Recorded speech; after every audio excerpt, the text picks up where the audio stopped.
शाहबाज शरीफ साहब का, असद इकबाल साहब का मशकूर हूँ, शुक्रिया अदा करता हूँ कि आते ही हमने जो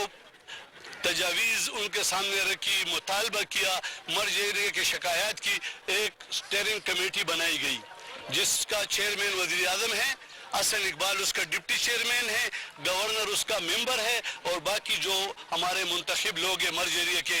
उनके लिए 20 अरब रुपए जारी करने का फैसला हुआ है और इसके 2 मीटिंग हो चुकी हैं। उसमें 10 अरब रुपए मुंतखब लोगों और अभी मैंने एक और तजवीज़ दी है और इंशाअल्लाह ताला कल मैं वज़ीर आज़म से मिलूंगा और उनको ये मैंने तजवीज़ दी। असद इकबाल साहब ने इस तजवीज़ को बहुत सराहा कि मर्ज एरिया के 25 तहसील चेयरमैन है, उनके लिए 20-20 करोड़ रुपए इनमें से दिए जाए ताकि हर इलाके के 20 एरिया में बैक टाइम तरक्याती अमल शुरू होकर मर्ज एरिया के जो एहसास मारूमी है उसको हम ख़त्म कर सके। इस तजवीज़ से असद इकबाल साहब ने न सिर्फ इत्तेफाक किया बल्कि सराहा और इसी तरह गवर्नर साहब का, वज़ीर आज़म साहब का वसातत से भी जब हम जाएंगे तो तरक्याती मंसूबे जहाँ ज़रूरत हो ऐलान करेंगे। मर्ज एरिया का नाजिम, मर्ज एरिया का जो MNA है, जो MP है, जो एल्डर है, जो मलकान है,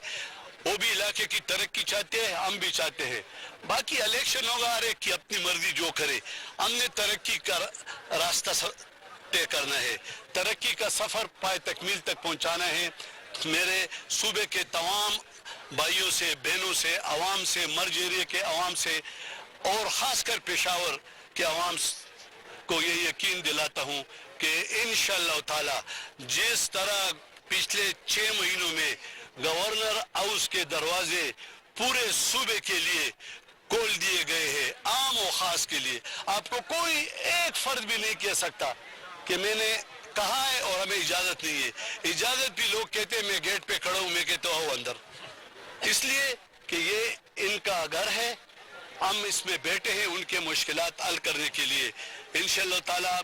पेशावर के लिए ज़ुबैर, बाकी 4 तो तहसील नाज़िमीन है, वो मेहनत कर रहे हैं, हमारे मिनिस्टर साहबान पूरे सूबे के लिए। लेकिन ये अल्लाह ताला का शुक्र है कि सब मिनिस्टरों का पेशावर के साथ मोहब्बत है, क्योंकि इन सब को पेशावर ने